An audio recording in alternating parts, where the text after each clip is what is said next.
Welcome, everyone. I'm Elizabeth Barker, the Executive Director of the Frick, and I'm so excited to see so many of you joining us when I think many of us are a little sleepy after the inauguration for what promises to be a wonderful evening.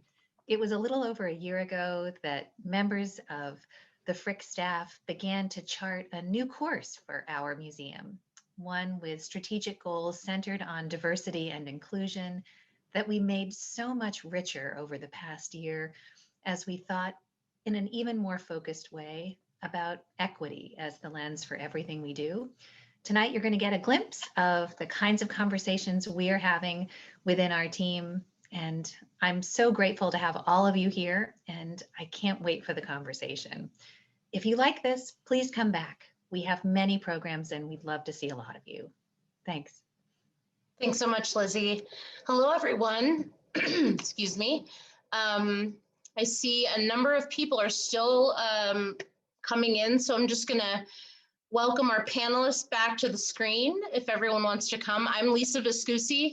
I am the manager of adult learning at the Frick. So happy to be here with you all. We have a good crowd this evening. And if you aren't wearing your Museums Are Not Neutral t-shirt, then you need to buy one. Right, Latonya? 2 thumbs up. All right, well, it looks like everyone our panelists are all in the room. And I'm sure some people will be streaming in, but they can join us. So first, before we say anything, Latonya, someone asked where we can buy a tea. So we'll share that in the chat. Very quickly, before we say anything else, I want to tell everyone how to Zoom, just in case you aren't familiar or need a refresher. So in these webinars, you do not have audio or visual, only the panelists do. However, you're able to communicate with us via the chat function or the Q&A function. And we will have a Q&A. And you're welcome to share your questions, comments during the program, but we're going to wait until the end to pose any of those questions, just for the sake of the flow of our conversation today. So, but please ask your questions, and if you don't get them answered, you can send them to us after as well. But before we go on, I wanted to say thank you so much to everyone who's here in our audience, who's come to join us to hear our conversation. And I also want to take a minute to say thank you so much to our myriad colleagues in the museum field and the arts and culture field who have joined us today and who will be joining us. We're really grateful to have you. And we hope that we can find ways to work together and just sort of build this community so that we can continue to grow together. So thanks for being with us. I want to welcome these esteemed women that you see here in front of you. First, I'll say hello to Melanie Groves. Hi, Mel. She's the manager of exhibitions and registrar at the Frick Pittsburgh. She is my thoughtful, kind colleague whose mind and manner I greatly respect. So I'm so happy you're here. Thank you for being part of the conversation. Next, I want to say Tanya Autry, co-founder of the Museums Are Not Neutral movement and the Gund curator in residence at MoCA Cleveland, and also Danielle Linzer, Director of Learning and Public Engagement at the Andy Warhol Museum. To you two, I want to say I've only just met you both, but was compelled to invite you into this conversation because of your leadership, your steadfastness in working towards social justice, and also being voices for change in the museum community, and also the creative community as a whole. So thank you for being here. And I'm looking forward to knowing everyone better through this conversation. So again, thanks. And finally, I'll say hello to Shaunda McDill. She is an artist and a program officer of arts and culture at the Heinz Endowments, and is a former colleague and trusted friend of mine who I would listen to speak on any number of topics. She is wise and strong and has been an agent of creativity and change in the Pittsburgh community and beyond. So thank you everyone for being here. You want to unmute yourself and just say hello quickly? Thank you. Thank you. Hi, thanks. Hi, hi, hi. Okay, so I would like to have now, since I just said a few words about you all, I would like to gush more, but I won't. I'd like to have you introduce yourselves to everyone in the audience. So what we're gonna do is we'll just say your name and give a visual description. And actually, Danielle, I was hoping that you might just tell everybody a little bit about why it's important to give a visual description before we do that. Sure. A visual description is a practice when you are, particularly when you're working with individuals who are blind or have low vision, but where you can essentially translate the content of a visual experience to a verbal experience. So you just describe what somebody might see. And so using, vivid, evocative language, try to put into words, what something looks like. So we'll try to do that this evening. Okay, and to your point about accessibility, we have closed captions available. I did forget to mention that. So anybody who you can, well, everyone's setup is a little different, but you should be able to go to the bottom of your screen or somewhere on the side if you're on a different, like an iPad or something, and there's a closed captions button. We have a captioner with us tonight, Jennifer. Thank you so much, Jennifer, for being with us. You can't see her, but she will be typing your words. And there she is. So great. So again, thank you, Danielle, for that. So I'm going to have everyone tell us your name, give a visual description of yourself, and then if you would tell us a little bit about yourself and how you connect with this evening's topic, the idea that museums are not neutral. So I'm going to ask Latonya to go first, please. Hi, everyone. I'm Tanya Autry. I am actually sitting in my home right now, my living room. This is like my permanent chair for Zoom chats and so forth. I am wearing a Museums Are Not Neutral t-shirt. It's purple. It's got white letters across it. I'm wearing a black jacket because it's a little chilly in my apartment. Behind me is a really cool banner that says Unbought and Unbossed. It's by this artist who's on Instagram named Rayo and Honey. Also, I love being at home because I got all this cool art. I'm sitting near a portrait of Nina Simone by Makiba Keebs, another Black woman artist. And I don't know, I've got some files behind me and stuff. So I'm at home. I've got big afro hair today, and I'm wearing pink lipstick, I think. Yeah, pink lipstick. And also, is that what I was supposed to say? I can't remember the whole thing. Oh, I wanted to also share that I am zooming in from the ancestral and unceded lands of the Haudenosaunee people in Cleveland, Ohio. That's really important for me to say. I'm the descendant of African people, enslaved people, who were forced to be here. And I am living in Cleveland. And yes, that's where I am. And would you also maybe quickly say just how you connect with the topic tonight, considering that you're the co-founder of the movement? I have an idea of it, but just maybe say a few sentences about that. Yeah. So back in 2017, along with my friend and colleague, Mike Morowski, we co-founded this movement called Museums Are Not Neutral. And the t-shirt is just one of the ways that we kind of get the message out there and we can all see each other and share through it. But it's actually broader than the t-shirt. The t-shirt, the sales all go to the proceeds all go to charity. We don't make money off of this. Basically, it was something that we were highlighting to talk about what's the real deal is in institutions, that there's power relations in place, and we're calling for equity transformation in museums. So yes, I'm one of the co-founders in that, and we've been going strong for over 3 years now. So thanks. Great, thank you. Melanie? I'm Melanie Groves. Lisa already said, I'm the registrar and exhibitions manager at the Frick. I am a mid-30s white woman, fair and freckled, and I'm also wearing a purple Museums Are Not Neutral t-shirt matching Latonya's. And the t-shirts are actually how I found the movement. I was at a conference by the Museums and Computer Network conference and saw people wearing the t-shirt in 2017, and I thought, dude, that's a cool t-shirt. I have to find out more about this. And the next year I went to a session and I became a full-on Latonya and Mike groupie. So I'm really excited to be here tonight. Thanks, Mel. Shonda? Sure. Hi, everyone. Shaunda McDill.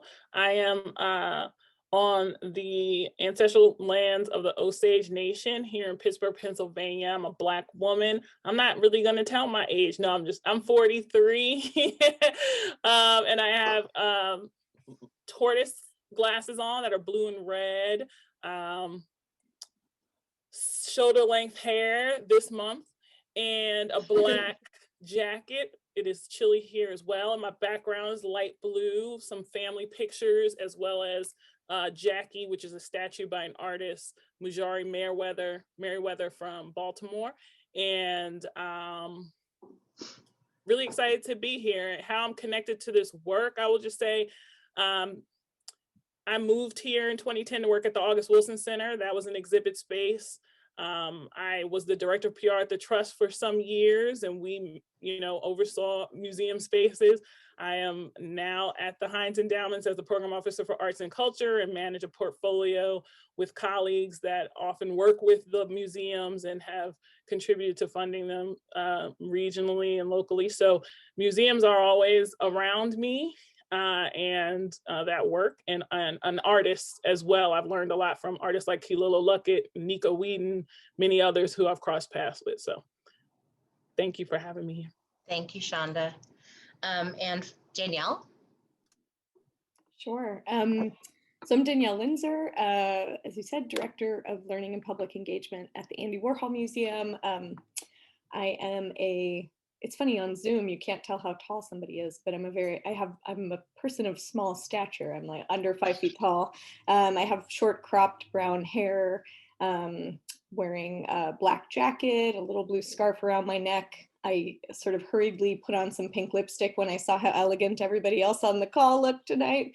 And I have black kind of circular stud earrings in my ears. I'm sitting, speaking of the myth of neutrality, I've sought out the most neutral background in my home for my infinite Zoom calls. I'm sort of in a white painted corner of actually my bedroom.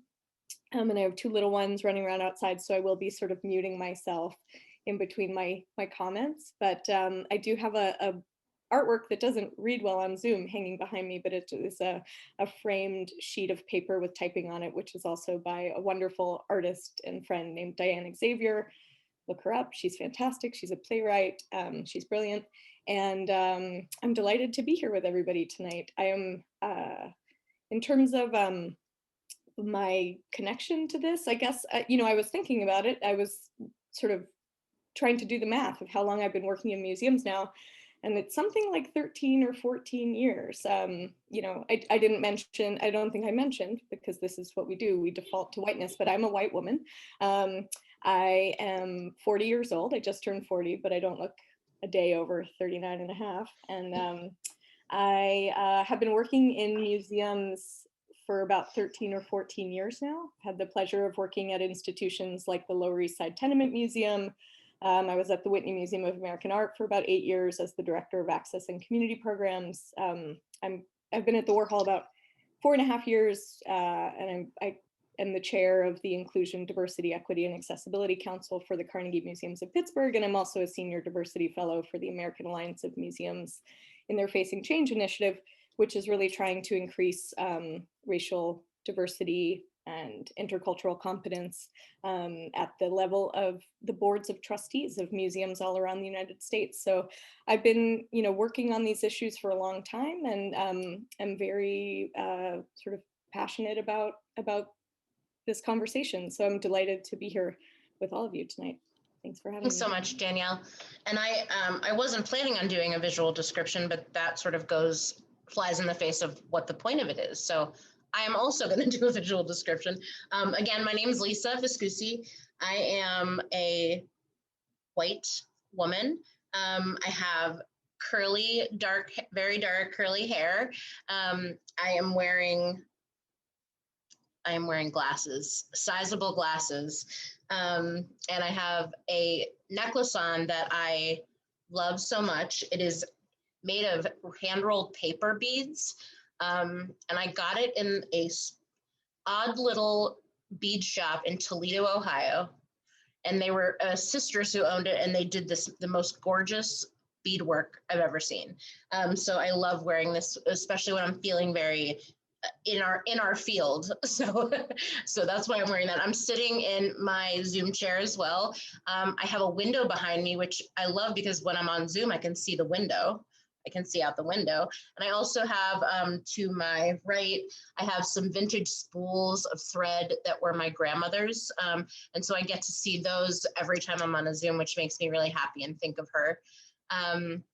And I didn't think of this before, and it's not so much my connection to the topic. I am extremely excited about hearing how our conversation goes and talking about this. I think it's really important. But I have only been in the museum world technically for less than 2 years, but I've been in nonprofit and arts and culture work and education for my whole career. So it feels very, like it's integrated very well. But I've learned a lot about museums in my almost 2 years. I think it's been 2 years at the Frick. So thank you for that. And it was lovely to hear visual descriptions. And I just want to say a few things and then we're going to launch right into our program. So when we started talking about the exhibition, we wanted to discuss and make known, and I'm going to quote Latonya. I think it's, I don't know if it's a direct quote, but it's a quote. You can correct me if I'm wrong. We want to talk about the fallacies of the neutrality claim, as she said, and call for an equity-based transformation of museums. And many of the institutions where we work and where you all work, and also where we learn, where we invest our money, where we invest our time. They were established to serve the needs of colonialism and to celebrate wealth, power, maleness, and whiteness. And I want to acknowledge, at least for myself and from the Frick, that we are a direct result of privilege and power, and we are aware of that. And we are made up nearly of all white staff, and we are also aware of that. And whether we are late to the party, and we know that as well. And I think a lot of people feel that way and have acknowledged that. And so we want to just do our best now, and we're here, and we're grateful that you're here with us. And so, like I said, we're glad to be here today to continue what I think is a national conversation going on about the problematic past of arts and culture institutions, and to discuss ways in which we can use our resources, all of our resources, and our platforms as well, to open a door that swings both ways, into our museums and creative spaces, and then out into our communities. So that is my my little 2 cents about what we're doing here right now. And I'm going to turn it over quickly to Latonya to tell us a little bit about museums. Thanks. I really appreciate that you talked a little bit about the Frick too, in particular. Yeah, I mean, you highlighted some of the stuff. I don't want to do a whole lecture on history of museums. Not interested in that. Let's get to it. But I do want to say, when people talk about it, these conflicted ideas about museums, you hear a lot of times there's some kind of survey that museum people constantly reference where they say, oh, museums are the most trusted institutions in the country. I'm always like, who are these people they're interviewing? Maybe rich white people. I don't know who else is thinking that. I mean, somebody, I guess, maybe. I wouldn't even put any money on that. Nobody that I grew up with thought museums were these places that were honest and really truthful, because I'm a Black woman, okay? I grew up in a working class background. We knew that these places were not about us and for us. Museums in general, like if we think about the modern museum that we live with today, because it's kind of a long history, you can go back to antiquity, but whatever, we're not doing that tonight. But the modern museum that we have today in general kind of comes out of the period of like Renaissance and Enlightenment period and 19th century. It kind of started as this thing about people doing these, what they call cabinets of curiosity kind of thing. What is it? Wunderkammer, if you get all into the German, whatever, right? We're not doing that all tonight. I'm an art historian. We could talk, but that's a whole other conversation. So yeah, they started out as these kind of private collections that rich white dudes were doing back in Europe, like a long time ago. And often there was this kind of conquest dimension too, about going to countries and stealing stuff and bringing it back to Europe. So from like heavily a European imperialist, very patriarchal kind of project. And from being this kind of thing that rich people did, and you can come in and look at the objects, but then growing out to becoming this thing that was spread in the States, kind of starting up in the 19th century, I believe, and really kind of having this connection to Europe, looking at what had been already done in Europe before and kind of emulating that thing, and this idea that we could create a society in the US where people could learn by coming in to see these collections, but this kind of civilizing process. So it is really shaped in so many ways. And I'm just, of course, this is a reductive kind of cursory, just kind of getting it out there, but just the general strokes of it. It had this kind of like, you can come in here and learn, in certain days of the week will allow certain people, certain working class people, to come in the institution so they can learn to be a better citizen. And with that, of course, certain people who were dark skinned, Black folks and other folks of color were not welcome into these institutions in general. And sometimes it was like, in later decades, like 1 day a week or 2 days a week, that we could come in and also be instructed and get that kind of training. So yeah, the museums are not neutral. And thank you, everyone. Have a great night. And museums are not neutral. Latonya, that was great. Thank you. Melanie is going to tell us a little bit about an overview of the Frick's current exhibition and how this all ties in with that. So Mel, go on. Yeah, thank you. So all of the things that Latonya just mentioned go into the exhibition that we have up right now, which is called The Frick Reflects, and will be reopening on Saturday. So you can come and see it. What we really wanted to do was look at our collection and ask the question, and I'm going to read it here so I don't mess it up. How does a collection assembled in privilege speak to us now? And that's a question we've been asking internally for a long time, but the events of this summer, we all unfortunately watched the killing of a number of Black people, starting sort of electrified by George Floyd and watching the protests that grew out of that. And we had an opportunity to respond. The sort of dual pandemics of COVID on top of that left us with an opening in our exhibition calendar, which is unusual for museums. We normally are scheduled out 3 years with our exhibition schedule, sometimes 4. And suddenly we had this opportunity to actually respond to a current event without being locked into a contract. And so we looked at our collection, we looked at what we were feeling and what we thought was the right thing to do, and how the Frick could actually respond to that moment and do it authentically. So we're taking a look at our collection, looking at the sort of Gilded Age ideals that were brought up in Helen Clay Frick, the privilege that she had as a very wealthy white woman. She actually became the youngest, richest single white woman in America when her father died, and where our collection comes from, and contextualizing that and sort of seeing those pieces and thinking about how does that speak to the community here in Pittsburgh, and what does that mean to people. So that is what has inspired us to do this this chat today. I'm happy to also say that we did this as an exhibition with my curatorial colleagues, Dawn Breen and Kim Cady, and with the support of Lizzie and with our board, which was amazing. To have a director and a board that let us put "Museums Are Not Neutral" on the wall walking into the exhibition was one of my greatest pleasures in my museum career. I also one of the challenges we had with the exhibition was how do we pull these things out that are negative sort of stereotypes or negative images in our collection that were seen in the Gilded Age in the 19th century without, and present them to our community with context without causing harm to people as they saw them. And that is sort of how I will kick it back to Latonya to talk about her praxis of care and collective care in museums. Thanks.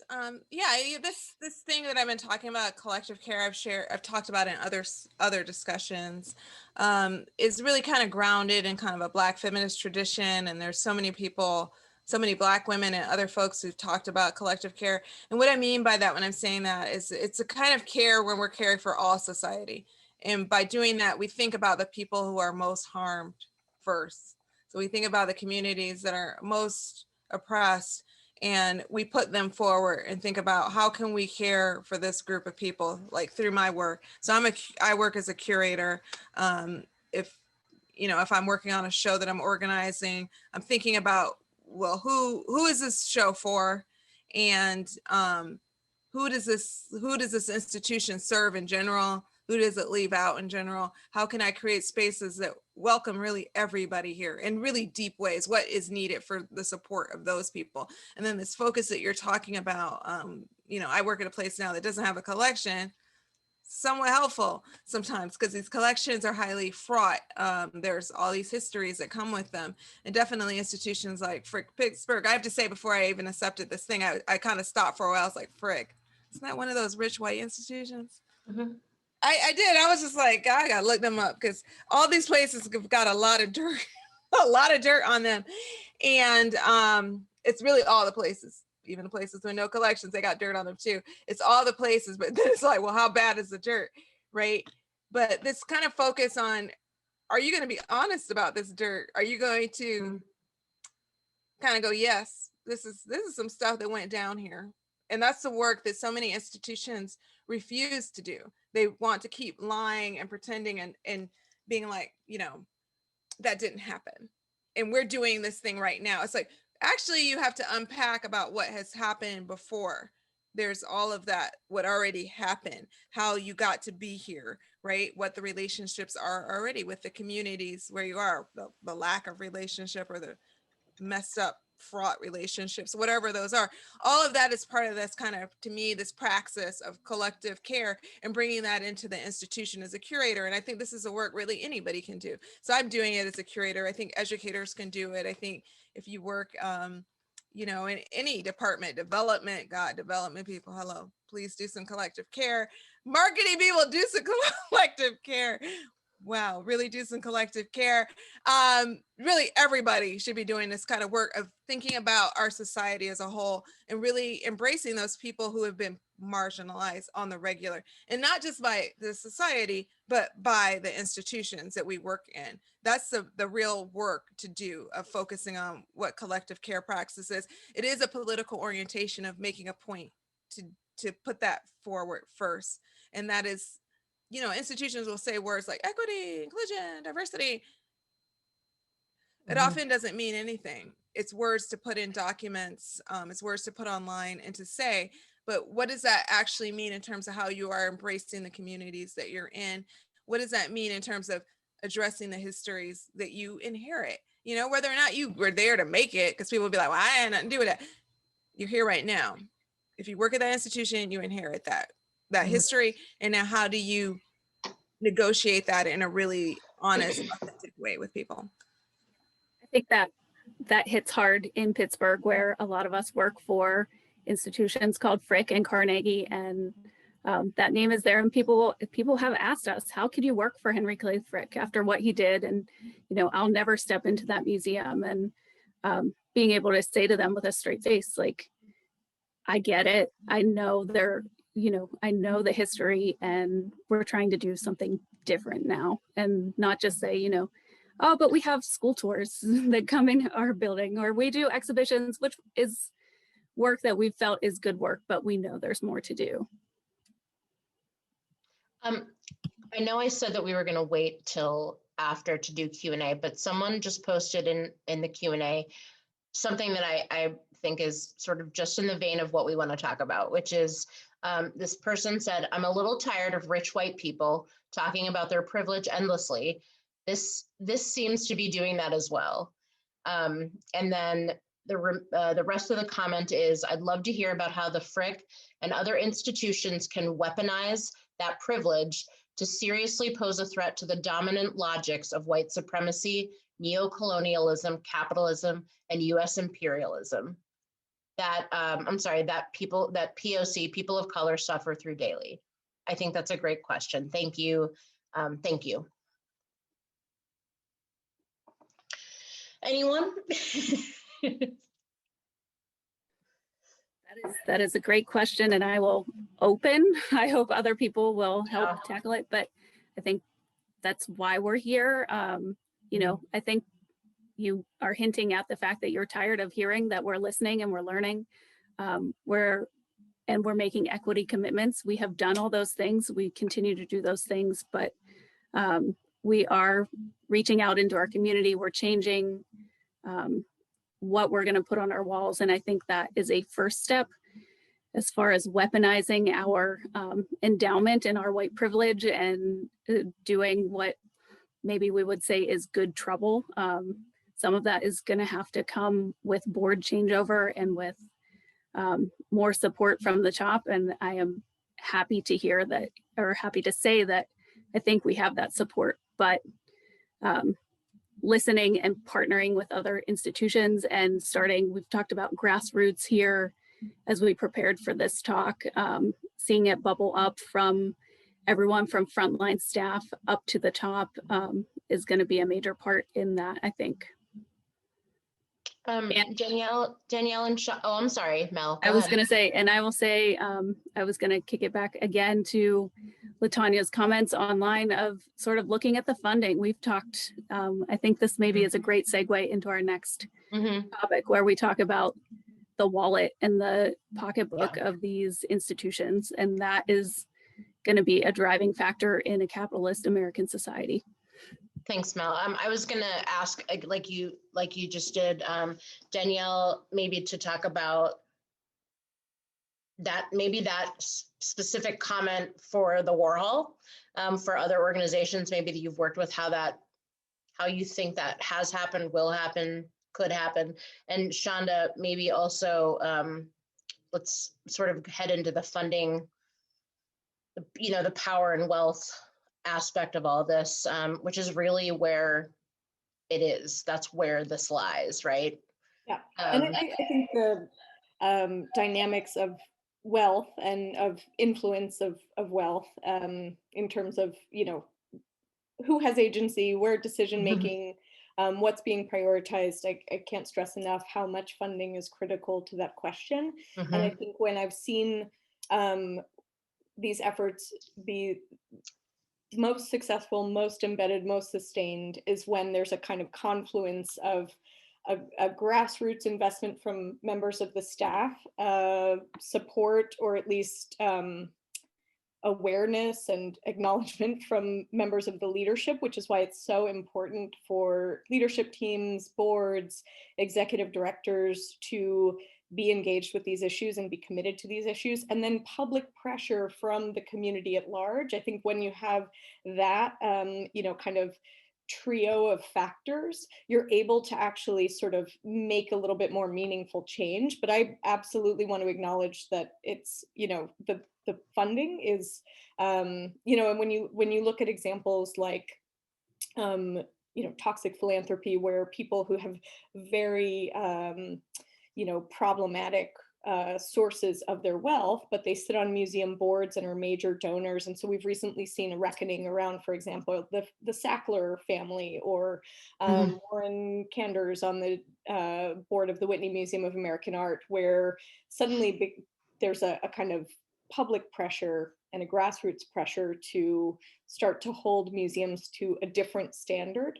I think that is starting to be effective, but I also think without public funding, without community funding for institutions, they're going to continue to look for where sustenance comes from. And right now that comes largely from wealthy white donors. And so they're trying to kind of walk this line.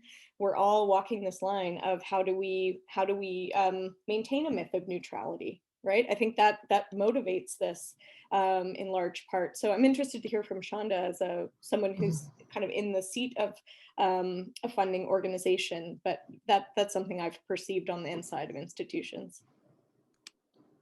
Yeah. First of all, y'all are setting it off in the Q&A and in the chat, and I'm like, I thought theater people were live. That's my background, but the museum community right now is coming through with the questions, and I just want to just say that I appreciate the transparency and the honesty and the fearlessness with which people are speaking. Of course, just honored to be here with Latonya and the work that she does, everybody on the panel, but for sure listening to her. And Lisa, thank you again.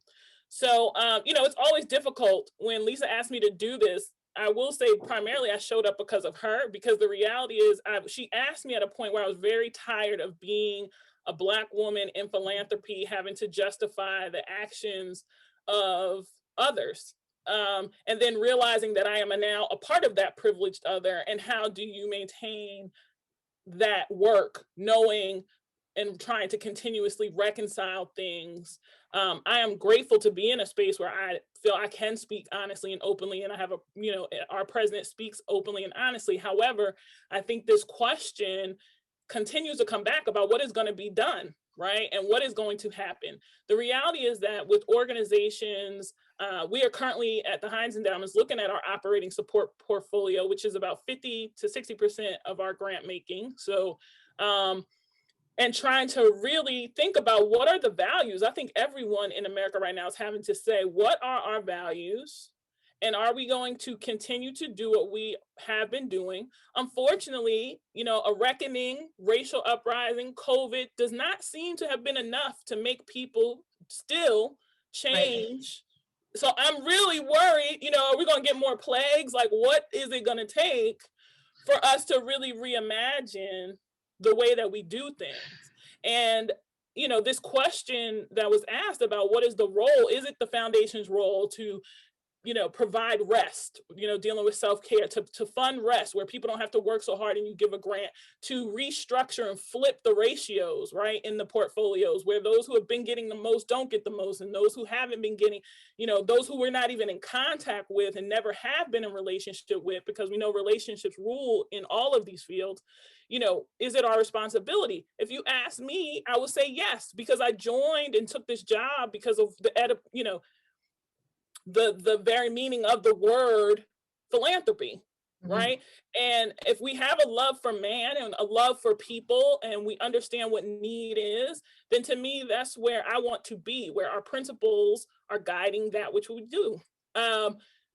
When I look at weaponizing or radical things that people are doing, I look at the Brooklyn Museum, I look at Baltimore, I look at San Francisco. You're selling your collections, you're buying art from women of color, you're making moves that indicate that what you're saying is going to represent and be reflective of, your actions, or that your actions are going to reflect what you're saying.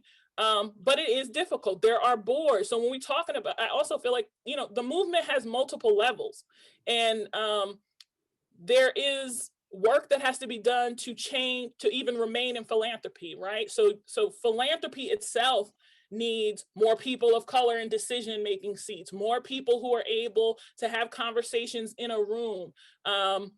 It is still far too often that I may be the sole Black program officer in a room, right? So with that knowledge, that means there hasn't been much change over time.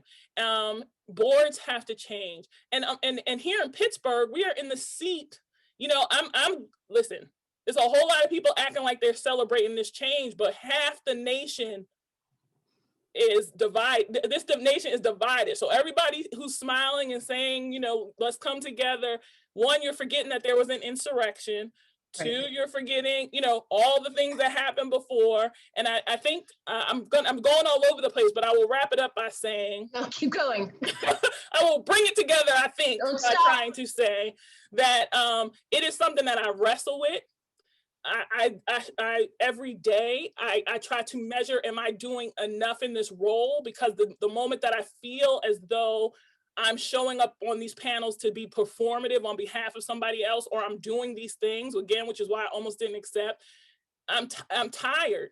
I'm at the point where it's like, if you're not doing anything, I really don't have much to say. And that's inside the institution and outside the institution. Mhm. That's in my personal relationships. That's with my friends.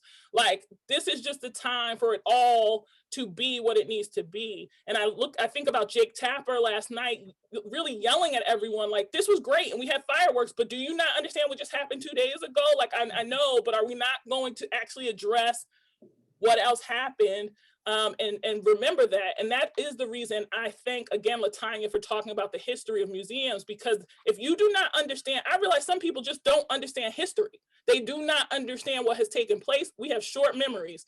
3 years ago, people were protesting the Whitney over open casket. This year, everybody's flocking to it to see the Camoin Gay exhibit. Like, what are we doing? And I'm going because I want to see it, because I want to see the collective. But let's not forget, history is important, and holding people accountable for what they say has to be done. And so that's like very broad. We can get into more, detailed things, but I think that what's radical is listening to people who you serve. What's radical is moving money. What's radical is feeling uncomfortable and still making the right decision. What's radical is being consistent in your commitment, not just because Black and BIPOC and Alana and however you name it is cool, but actually to be committed to it long term and to the transformation. Because until we are, not only in the art world, but in our lives, our communities are not going to change, and nobody benefits. Not the white people in power, not the white people who ain't in power, not the people, nobody is going to win. If we're not all winning, if people of color, Black people ain't winning, you're not winning either. So that's what I have to say about that. Wow. Thank you. Thank you. As I mentioned earlier, she is on fire, and I could listen to that. Yeah, drop the mic. Someone just said drop the mic. Well, I'm thankful to the person who posed this question, first of all. And I will even admit, every moment of the day, I'm sort of peeling back my limitations and how I'm thinking about, I'm thinking, oh, having this conversation is important. Sure, it is important, but put your money where your mouth is basically what that means. And I want to say, this is not pandering in any way. And Melanie can attest, since this all sort of began, or our eyes became more open to it, we've worked in a place where we come from great privilege and whiteness, and we know it, but we also work with colleagues who care as much as we do about making a change, and we have no idea what we're doing. Like, I'm not saying that we aren't but that we have great leadership who is just going and trying to figure out how it is that we do exactly what you just said, Shonda. And so I feel lucky that we have that, and that we have a community of colleagues out there. Some of you are here with us who are willing to talk about those things with us, and move and continue to move forward. And that doesn't just mean, seeing Black and brown faces on our campus. That's the least of it. And I think that's what people are learning in our field. And the fact, and we can move into this too, the absolute whiteness of the museum field, and how that has to change. Latonya, you said something in a talk about the slow process of acquisition. And you were talking about this process of acquisition, of acquiring objects in a museum. And it made me also think about the slow acquisition of changing embedded processes and changing the things that we have come to expect. that's just, it just came to my mind when we were talking about all this. Do you want to say anything about that? Oh, you're on mute. I was gonna say I don't recall that exact what I was referring to in that moment. I've done a lot of these talks. I think it was But, Yale. You were talking about your time at Yale, and uh, sort of the slow process of acquisition of, women. it's slow but fast at the same time. Yeah. So, and this is the point, really. It's both slow and fast. If you want something to happen, it can happen. Somebody rich wants something to happen, shit be happening quick. Let's just be real. Yeah. Somebody who is not a power broker and has all the control, it's like, oh, change is gonna take it's like molasses. It's Right. like all of a sudden everything is real slow, and this constant word of we're listening, Latonya. I'm so tired of people telling me that. I don't care. I don't want to hear any more people saying they're listening. We need to do the work. So Right. What we have right now, since the Floyd protests, I would say that global uprising, when all these institutions got slapped back after they wrote these silly statements saying how they care about Black people or some bullshit, right? They stand in solidarity with Black colleagues. It's all a lie. Didn't know Black people. No, we already knew that was a lie. But it's like, I guess they were doing that for themselves or something. We didn't matter again, but it was to instrumentalize this Black man's death. And it got to this point where a lot of people were like, we are done. We are done taking that. Because a lot of people have been playing this inclusion game with these institutions because this is the power dynamic that's in place, right? And I say power dynamic in a way that needs to be qualified, like thinking with Saidiya Hartman, people who talk about the brutal asymmetry of power, not that we are struggling for power like this, but that there is a brutal asymmetry where some people have a lot of power and some people are way down here. So that's what it's like to come in these institutions as a Black person. For years, it continues, for years, the only Black person in meetings. 4 years, where I am right now. When I was at Yale, same thing. So I spent years in white meetings. And for me to speak up is always like, well, anyway, Latonya, I don't know how many times I have heard, well, anyway, Latonya, probably 1,000 times. I'm done. It's not anymore, well, anyway, Latonya. All of these institutions, and yet we'll be saying these things, using these words and pretending and da-da-da. All you need to do is do it. Because at this point, it's like there's a colleague of mine, Portia Moore, who has this great article. I don't have the title, but the exact title, but it's basically about the cartographies.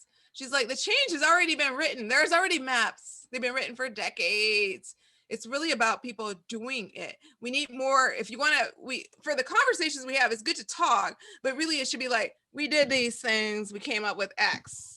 This didn't work, and this is like, let's see why that didn't work. We need to be on that stage, not the constant repetition of like it's brand new information. I think I'm a person, I am an art historian. I have, through art history, found that through my research that I needed to do a lot of work in Black studies, because the type of stuff I was like, I don't have that background. Like the stuff I've been trained, kind of interesting, and I'm trying to take those skills that I got doing formal analysis, let's apply that to the whole institutional practice kind of thing. So without talking about objects necessarily, like this over here has got these diagonals and really great yellows, or whatever. That's a reductive, sorry, art historians. I'm one too, so I can say that crap. But thinking more in general about the institution, like I can apply that kind of analysis, some of that language, to talking about the institutional practices that are in place and working from the inside. So actually my role has been being on the inside, learning to be a curator. Yes, but I've been doing a critical race analysis while doing that work. So I get to understand the institution in a way that many people do not. And I would call it an embodied, trauma-informed kind of research. It feels horrible, to tell you the truth. Working in white institutions as a Black woman in these white spaces for years by myself with these people, it is horrible. But it has been very eye-opening. And that's why I'm just like, people stop talking about this. This is a ruse. I mean, I see it for what it is. It's a ruse to do nothing. Cause I'm like, 50 years from now, people can have the same conversation. I'll be like, I don't know what to do. I need to read an article. Girl, if you don't know how to read an article, at this point, a lot of people should just be resigning and being fired. I'm gonna tell you the truth. Stop with these diversity trainings. We don't need no more diversity trainings. Because diversity trainings, it's the point where it's like, if you don't know how to be a decent human to other people, you just need to get out. That's it. Let me just be real. Like, let's stop playing games. A lot of people need to get fired. Yeah. Because they do have the ability to find out all kind of arcane information about whatever. Like my friend Kelly Morgan says, you know, if somebody wants to know about some 14th century thread, they can find that information. But when it comes to like how to not be a racist asshole, they can't find that information. Right. You know, they need a lot of training, and they're doing on-the-job training while committing violence. Because this is what it's real. I mean, I'm making jokes because this is how Black people exist in the world. We cannot get through this horrible world and not make jokes. But the reality is, it is a lot of pain that people are going through, and people are just out here acting like they could continue to commit pain. I mean, James Baldwin had this great quote, like, "How many lifetimes is it going to take you? It took you my lifetime, my father's lifetime, my brother's lifetime, my uncle's lifetime, my mother's lifetime, my sister's lifetime. But you know, how much time do you need for your progress?" You know, with that great voice. But it's at that. I'm like, that was how long ago? 50, 60 years ago? People still on that crap? I'm not so stupid. As a historian, I've already learned that from before, and I'm old enough. I'm like, yeah, I'm done. Like how Shonda is, I'm done. For real. No more. I'm not taking it. I mean, I've been in there kind of quiet watching people do crazy, stupid stuff and been like, well, if they don't come over here and bother me, I'm just trying to get my. But I think a lot of people hit a moment last summer because it's like they have literally, that not only did the police go kill that man, but these white institutions jumped on that and decided to make it a PR campaign for themselves. So they could also lynch him. And that's the real truth. And they could lynch all the people, the Black people that, if the few that are in their institutions, and then all the Black people in these cities and the whole country, they don't care. It's like a way to continue that violence. And that's where it got to. I was like, just no. And if you want to know what to do, there's already a whole bunch of articles. Do the stuff. Do them. Like, here we go. Pick one article, because there's like thousands. Pick one of the articles and go, like, they got outlined tons of stuff. We're going to do all of these things. This is what we're going to do this year. We're going to try. It would probably take you a lot longer than a year, but go through them and do it. And really, a lot of people need to resign if they really care, or they just need to get fired. That's the reality.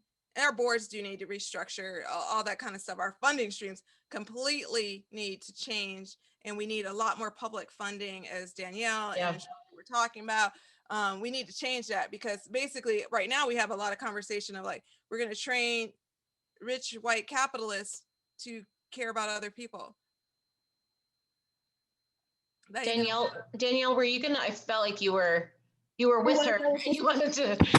Yeah, I didn't want that to interrupt, but yeah, I mean, I think in white dominant institutions, we say we want things to change, but we don't actually want to change anything about ourselves, right? We don't want to change the way we operate. We don't want to change we don't want to actually interrogate our values. We don't want to really engage in a process of truth and reconciliation, all the things we're implicit in. And so I think, you know, we want the good feeling of diversity, equity, accessibility, and inclusion.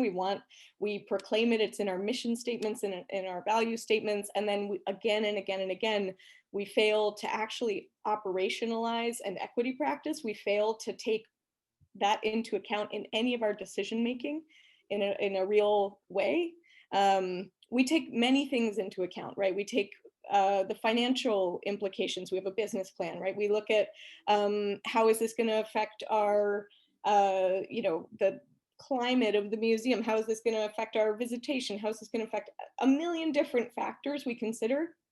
And race equity is almost never one of those things, right? It's only, we attend to it when it serves us, and we leave it at the door when it doesn't. We onboard, you know, we claim to want diversity. We onboard people for diversity, and then we try to, you know, sort of train them in our ways and our white supremacist internal workplace cultures, and then we retain for conformity. And so I 100% agree. We've been having literally the same conversations, and I've been leading the same trainings, and we've been doing the same thing for decades. And I think the real change, I do feel that in this moment that a certain veil has been lifted, and I think the national conversation, the national consciousness about these issues has shifted, and I think people's personal understanding of some of these questions has shifted, but I think like the real work of actually implementing change in our organizations has not yet begun. And so I think, so some necessary conditions are falling into place, but I agree wholeheartedly with my colleagues on this one. So thank you for that. Trying to answer. Sorry, Shonda, go ahead. I was just going to say, I'm trying to answer some of the things that are coming up, but I'm not going to be able to answer them all. First of all, I don't curate museums. I don't know about museums. I don't know. Somebody asked me recently, like, how do you help me not to be or help someone not to be racist? Like, my mother raised me as a humane human being. She raised me with love. I can't teach someone who doesn't understand those basic principles how to see me.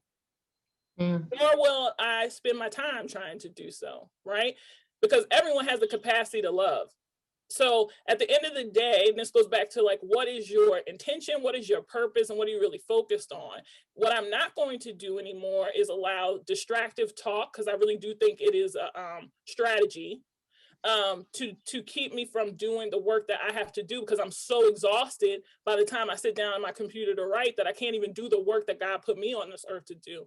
So I would suggest that if you know a museum that is doing the work well, that you go find out. There are museums that attract people from all walks. You can literally look at them and who they're attracting and say, oh my gosh, they did something well. Eric Shiner, shout out to Eric Shiner. When he came to Pittsburgh, he did something well because different people were coming to the Warhol. I'm not, everybody brings something different. And I'm not saying it has to be perfect, but you can tell when someone's trying to do something different, right? And I would say also, no place is neutral.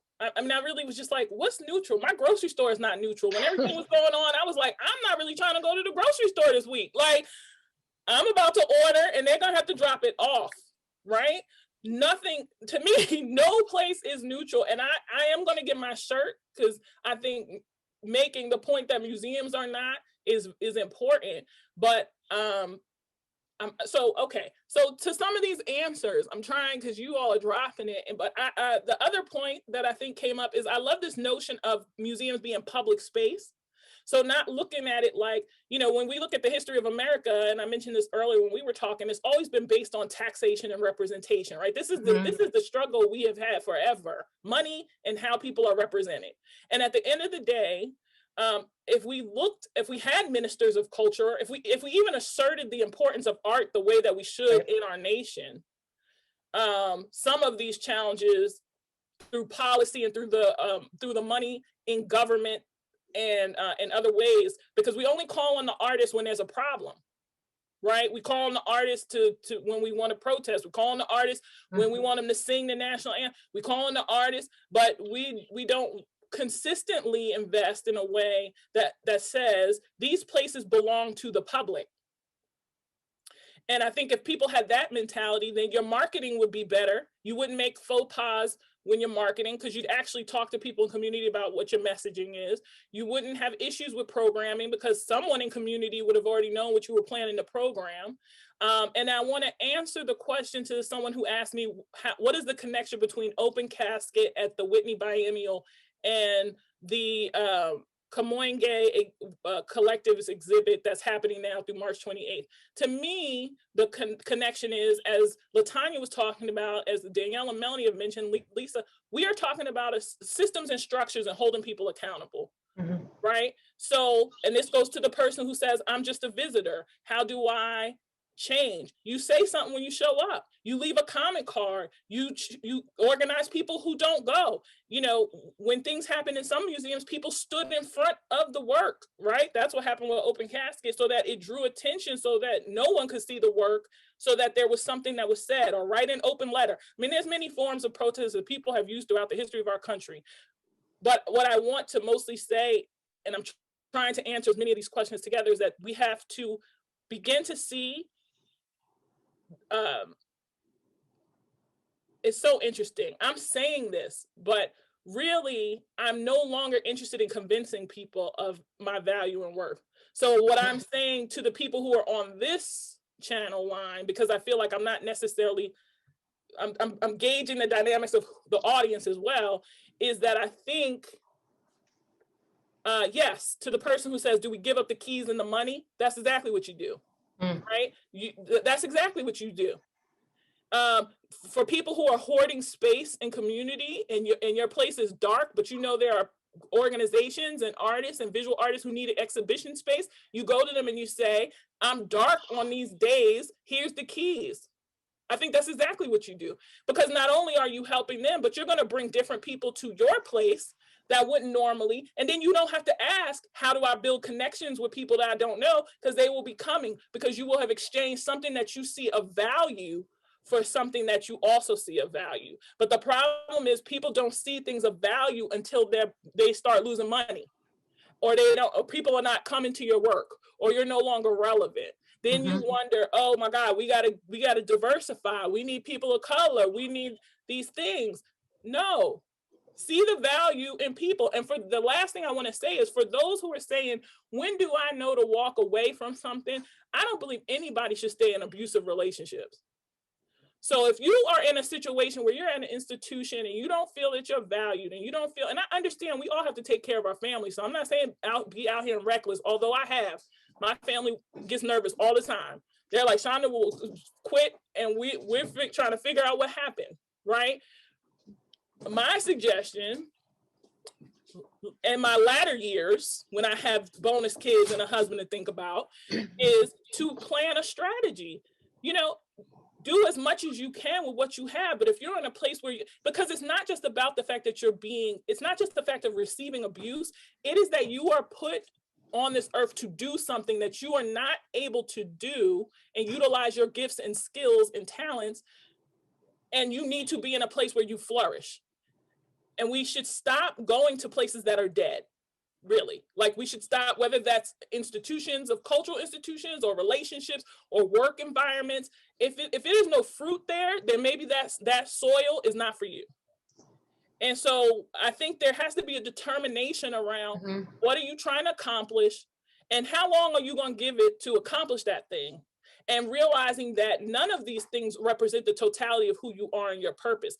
I love what I'm doing right now. I love philanthropy. I love Heinz, but that's not the fullness of my purpose. That's an occupation. And the problem is people tie up their personal worth and value with these institutions and roles and all these things. And that is not the fullness of who you are. So until we start understanding until you can understand who you are, you certainly can't see me. So I try to answer a lot of those questions that I was seeing the best that I can. I think that you're saying, I mean, I know you started off talking about it as a personal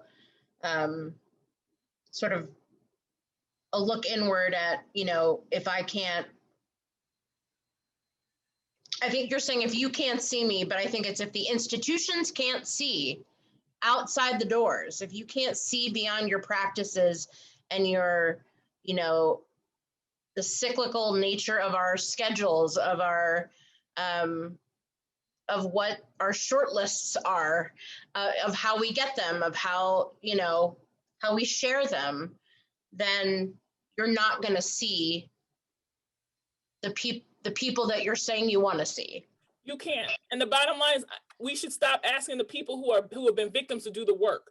That's right. Yes. Right. So why are we, and I don't even like victims, just the people that you've chosen not to include, or that we've chosen to overlook. But I think that sometimes we remove agency from this. Like, oh, I didn't know that this was happening. This goes back to Latonya's point. Like, these are the same conversations. And I literally look at people like, we just talked about this. Right. So it's not, to me, I'm at the point again, and I will say this is why I almost didn't do this panel, because I'm at the point where I realize it's not that you don't remember, it's that you don't care.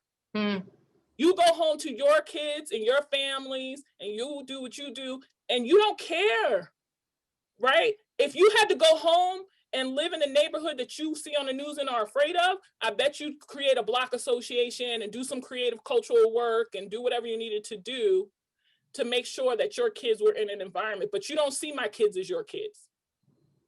You don't see my neighborhood as your neighborhood. You don't, and as long as you're comfortable, 9 times out of 10, people are not caring about those who are uncomfortable, whether that's ability, race, transgender, whatever it is. And I have ways that I need to grow too. I have blind sites. It's not, you know, perfection over here, but I'm self-aware and I'm willing to do my work. And that's the difference. Well, I think a lot of museums talk a lot about community, and community is a euphemism for the people who actually don't come to our museums and don't see us as relevant to their lives at all. And I think, you know, it's not that way by accident. These conditions exist by design, right? The system produces exactly the results it was designed to produce. It's functioning the way we have structured it. So I feel, yeah, I really appreciate your contribution there. Yes, I totally agree with all of that. You know, my friend and colleague, Kelly Morgan, she wrote this really great article in Burn Away about racism in institutions. And one of the points she made, one of the brilliant points, one of many, was that the racial trauma, it's the point. So the trauma that these institutions are putting people through, it's designed to do that. That's what it's supposed to do. So it's not, you know, I mean, I've been in these white institutions, and I did pull out this book because I've been in white institutions mainly. And I can say I'm about to retire from this. I'm done with this stuff. This is some craziness. This is not to do for anyone who loves their self. Do not do this as a person of color. Do not go into white institutions. It's some scary shit. I do not recommend it. I'll even recommend it to people I don't like. I would tell you, do not do this. I think that's really important what you said, what you both have said about, as the institution, as the staff, we need to consider, do we want to invite someone into our house where they've been burned in there before? You know, it's not a safe place for them. It's not going to be a relevant place for them. It's not going to be a place where they're going to be anything or do anything more. Well, the institutions keep talking about the same mess about inclusion. What you need to be talking about is you're going to dismantle your white supremacy. Now, that's another project. I might be interested in that. I still would be very wary and be like, I would do it all very differently. I would not do the thing that I have done before. So I've worked at 3 white institutions in a row, and it's not good. Would never do that again. But none of them have had actually a project of, hey, we're going to dismantle our white supremacy. We know we are racist as all hell, and we are taking that down. No white people have ever said that anywhere I've been. The issue is usually, you know, we talk pipelines. There's something wrong with folks of color that they're not over here, so they need these special opportunities to be with us. It's like, actually, that's not true. It's, you know, it's like, it's completely another story. But the idea is this deficit model thinking. Something is wrong with these groups of people, and we need to make a pipeline, a flush, which is really a messed up idea if you think about it. We're going to flush people through a pipe into this thing. And I'm like, wait, why is this thing coveted? Why do you think this thing is good the way it is? Like, this is fine and perfect. It's the problem is these people over here that are not able or good enough or something to be over here. And it's like, no. It's like a whole other project. But because their mind frame, they have not actually undone their commitment to white supremacy, their investment in that. And that's a very dangerous zone. So I think there are some Black people who are crazy and other folks, right? There's some who just are naive or crazy. But there are other people who know they know that thing that's happening, that shtick, that rhetoric. And we just trying to get some skills here and there and, work on things so we can just build ourselves up and try to ignore these people as much as possible. But the problem is the ignoring thing doesn't really work. So sometimes you can think you're gonna ignore it, or I'm gonna just do this. I don't care what these people are doing. I'm gonna do, but that doesn't really work, because after a while, doing this for years and years, it seeps in. There's actually a term for this that I learned through this great workshop that I went to all past summer, through Art Equity, and it was a workshop for like BIPOC folks surviving white institutions. That was a wonderful workshop, wonderful, and I really needed it, because I was at my last straw, and I was like, whoa. And I came in knowing a lot of this stuff already, but it still gets to you, because it's like you're a human being, right? It's emotionally gets to you. So the term for this is called acculturative stress, which I learned from a therapist who was on one of the sessions. She said there is this thing that happens through being in white supremacist spaces and navigating that, constantly trying to like deal with this thing. We develop acculturative stress, and it can create like real problems psychologically and physically, somatically in our bodies, where we're building up tension and you can get hypertension and stuff from this foolishness. No, we don't need this. We already been having like a history of dealing with white supremacy already, and now we're going into an institution. It's like basically the museum, as I tell people, like the art museum, it's a treasure chest of white supremacy. I've gone into, so I was like, this is a small zone. What can happen here in terms of change? But it's also, I thought maybe it would be easier to make some changes because it's a small zone. It's also been extremely hard, because I was like, this is kind of like Fort Knox for the whole deal. Really, really hard. What I do think though, like Danielle was pointing to this a little earlier, for real change, I think some of the conversation, the problem is that, well, it's multiple things. One, people don't want to change. The people who are benefiting from these systems of oppression, and others who maybe aren't really benefiting that much. They think they are. They're getting a few extra pennies than the other people. So it's like a setup like that. So it keeps people fighting amongst themselves, but they really aren't getting that much either. We've seen some wonderful things happen last year with labor organizing that was happening. More museum people starting to organize. Very hard, and a lot of people lost their jobs to the pandemic, and the people who got cut first were often people who were starting to organize. But there's some power in that, and the big power that I would love to see more museum people doing is really building with other people in community. We keep having these conversations with museum people. That's only going so far. So there's some of us who are listening to one another, but a lot of other people who are not. And we need to break that. A lot of people have no idea what the hell is going on in these institutions, what it's about, what this work is. They just think it's all great, and you just sit behind a desk and look at pretty pictures or something. I wish that would be nice. No, I don't do that. I don't do that all day. We're doing a lot of other things, but they have no idea, and it just looks like it looks like whatever to them. We need to, like this idea about the forum. The museum should be a forum. It can be a forum. Yes. Sometimes some institutions sometimes operate like that. They could all operate like that.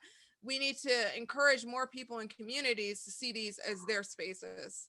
That's how we need to change, where we're not keep talking to these same people in the institution. A lot of people are very fearful in museums. It's a very retaliatory kind of culture. Speaking out, believe me, is dangerous. I know. I've seen it happen to other people. Things have happened to me. And yet that's where your power is in speaking out. But we need to be going across and beyond and lateral, like what we see with organizing in other spaces, like we see with Black Lives Matter, how it's connecting with so many people. Museum people need to stop just talking to themselves. They don't even do that well, but they mostly do that. But we really need to, because they talk to people in a certain little thing. And, we're saying museums, but I think, this is more like an art museum focus here. There's so many different types of institutions. Right. But we need to be connecting more with people in our communities, that local connection. And really, like, who is talking to the labor unions in Pittsburgh? Do you have a connection to them? Like other people, like the whoever, the trash pickup people? What's their labor? What's the number of that union? Do you know those people? Like, that's the kind of stuff that museum people need to be in more dialogue with that. That's the stuff. And then really we can build momentum to change institutions. It has to come a lot from the outside, though. From the inside, from certain workers talking, they just get rid of them or they ignore them. And that's, sadly, it's the truth. It needs to be deep and broad. Well, Tanya, you just answered my final question before I asked it. So thank you for that.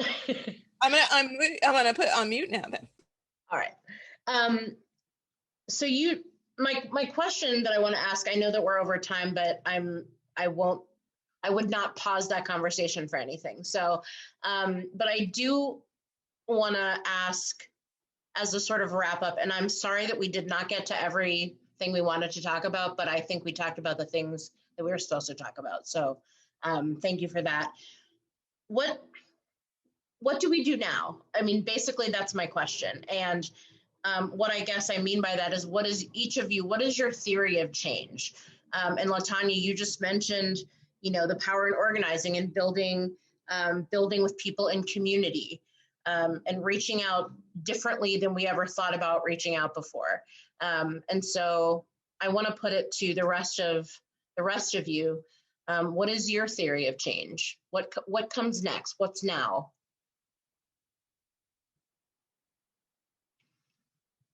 Do you want me to voluntold someone? I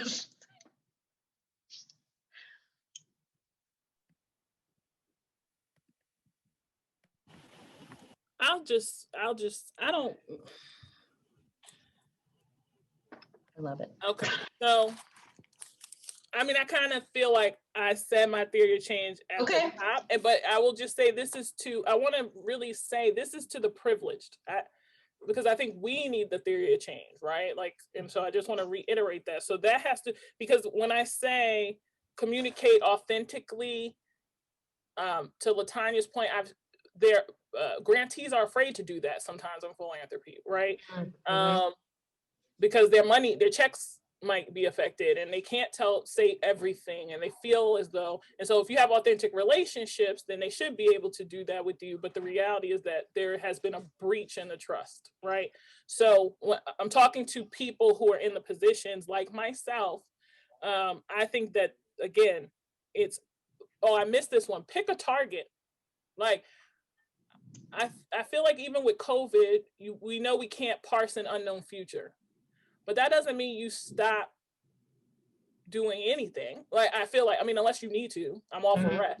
But I mean, in terms of in philanthropy or in these institutions, decide on something. Because I think sometimes there's this notion like, oh, there's so much, how do you begin to tackle it? Which again, I think is, like a distraction. But I think that if you pick a target, which we all do in our lives, we are all people, we picked a target of this event, we found the link, we logged on, right? So pick a target, figure out what it is that you're going to do, listen to the people you plan to serve, move the money and feel uncomfortable. Stop asking, read an article, like Latonya said, like stop asking people to explain stuff that has been written over and over again. There's videos, there's a whole Netflix series. Binge watch those instead of Bridgerton, right? Go learn something so that you can have an educated conversation with someone and then have that impact your behavior. The other thing I want to say is, the last two things I will say is, I think you have to hire differently. I'm glad about Dana Bishop Roots hiring. I'm glad that there are changes. I'm glad about organizations like Boom Concepts. I'm glad about the, Black Unicorn Library and Archives, Becca Zale. There are people who are doing the work, Camo, who are changing. It's not just about exhibiting. It's like, if I can't have a place in your place, I'm gonna make my own space. And I think that is necessary. And that's what I love about, that is what I do love, and why I am going to see the Kamange exhibit, because those artists were like, we're going to create our own space. I don't need to have your space. It's unfortunate that it has taken decades for them to be recognized, but it doesn't matter. So I feel like find the people who are doing that work now. Find your tribe, do that work with them. Stop being in places where there is no love, that are devoid of any kind of love. And I think that, I challenge people to dream again. At my church, they're doing a whole series about dreaming again. And the first thing that they mentioned was, you have to divorce yourself from who you know yourself to be. That's the first step. And I think until we're willing to, institutions are willing to fully divorce themselves And as soon as you go to open your mouth when someone suggests something and you say, well, we used to, you already wrong. So divorce yourself from who you know yourself to be so that you can actually possibly effectuate some change if that's what you want to do. And the last thing I'll say is like, just be authentic, because I'd much rather you tell me you don't want to do it. I'd much rather you just say, this is our stance. I would actually respect you more to say, listen, this is what we stand for. We're going to do this all day long. Right. But don't try to then, now that all this stuff is trending, and, once again, this is what people are talking about, you want to take it on. I think that is, people see when it's inauthentic, it doesn't lead to any type of real change. And, like I said, no place is neutral. And I would offer that I don't even think any piece of art is neutral. So. Mm-hmm. Good final words. Thank you. I was thinking about, I used to be an ADA compliance officer in a museum, and to, really forefront universal design and accessibility, it had to always be part of the conversation, right? It lives everywhere. It lives in the washrooms. It lives in the website. It lives in the training your staff receive. Every sort of touch of the institution, the way the offices are designed, you're either designing for this to be a welcoming space, or you're designing to exclude people. And I think when we're talking about things like white supremacy and race and diversity and inclusion, we're often like, oh, well, we've got that internship program, or we've got this counselor, we did that training, we checked that box. And it's not a rigorous part of our practice all of the time. With all of the decisions that we make, we're either reinforcing the structures and the culture and the operations that exist, or we're trying to sort of dismantle and reimagine those. And I think every time we make a choice, we have an opportunity. And I think we're just very, we attend to it when it's convenient, and then we move on to the next thing, or we default to our very deeply internalized value systems and priorities and histories and culture and all of that. And that's all embedded in the way we work. So whenever we go back to that, whenever we go back to stopping to push ourselves into applying a rigorous practice of equity framework, we lapse into just reinforcing the status quo. And so I think that's why we keep having the same conversations again, because it runs so deep. And so yeah, I think for me, my theory of change is that it has to be very much operationalized. It has to be at the top, at the grassroots, and in the community, like in our relationship to our publics. And so I think if it doesn't live in those places, and if it's not operationalized, it's not going to be effective long term.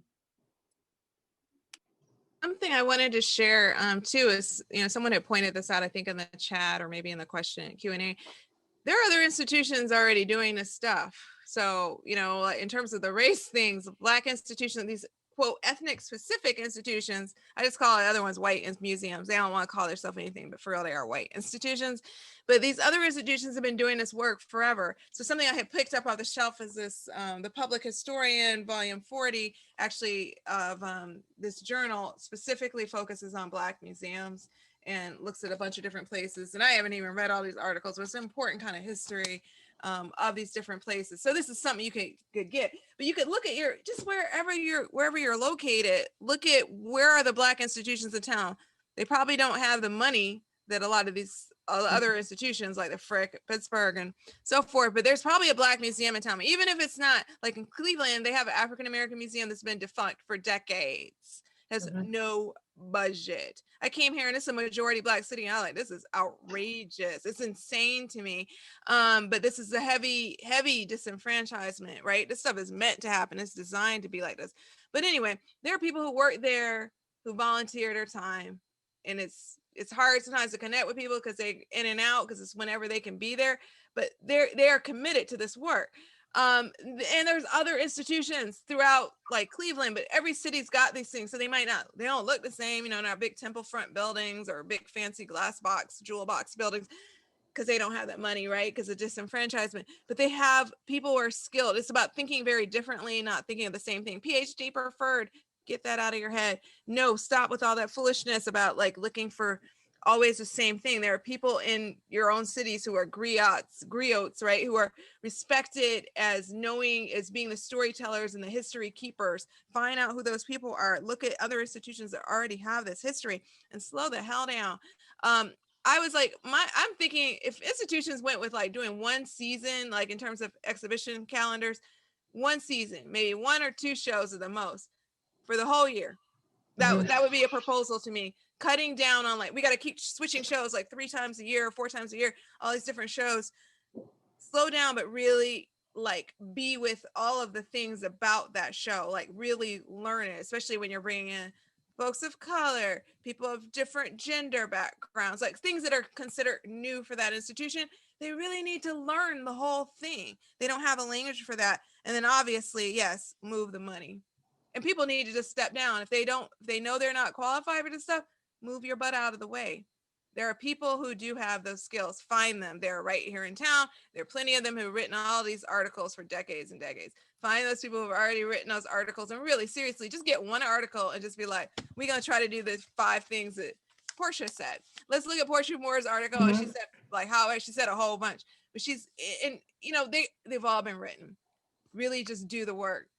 Otherwise, yeah, people, nobody is really being fooled by this. Nobody of color, nobody who is being disenfranchised in terms of gender and ability is really being fooled by these conversations, because we know if you wanted it to change, it would have changed by now. Or more people, before people kind of going, we didn't believe it before, but we were going with it. But I think it's kind of got to a moment where it hit a moment where we're just like kind of done. People are getting kind of sick of it. And I'm really encouraging people to see their power is collective power. That's that power of collective care, working together to change, to force change in institutions. People just need to go. We can take these places, people.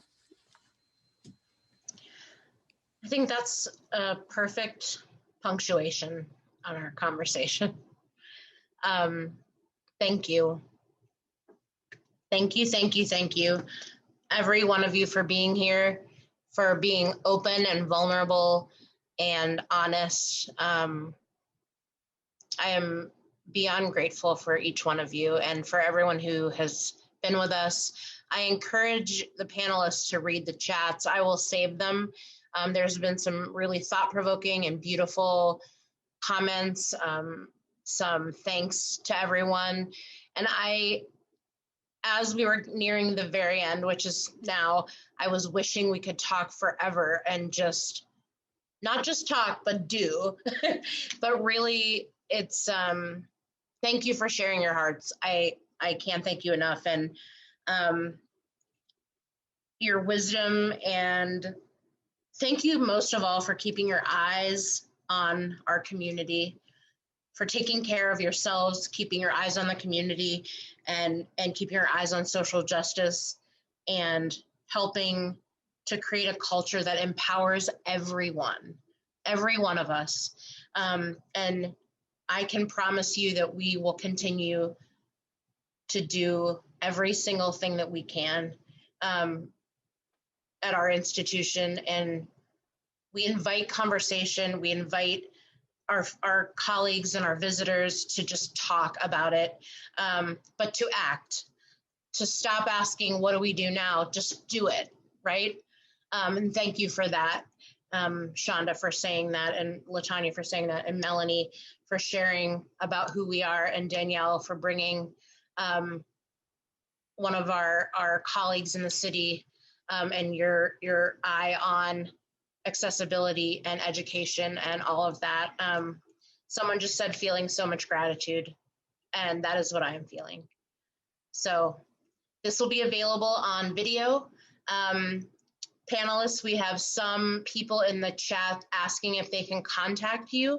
I am happy to send out an email to all attendees with everyone's contact information, or if you're comfortable, you can share it in the chat. But I'm going to allow you all to go now. Thank you for sticking around with us.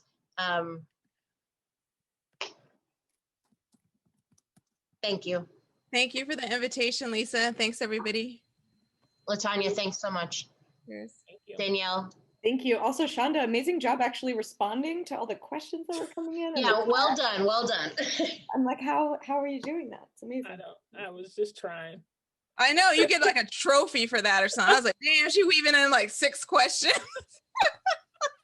That's what we do. You know, I'd be like, oh, your hair looks nice, girl. And supremacy, and you know, and what are you cooking tonight? Okay.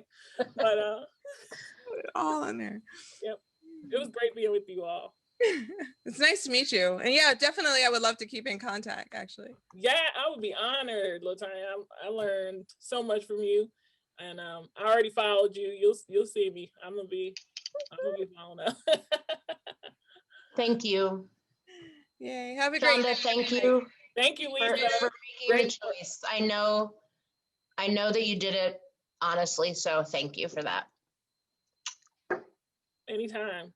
All right. Well, no, not anytime. But No, I know. I When love it's you. right for you, when it's good for your soul, I get it. Yeah. And that's what I care most about. Yes. Yes. All right, Danielle, Melanie, I'm gonna head off, but thank you. Okay. Thank you. Thank you. Cheers. Have a good night, everybody. Bye-bye.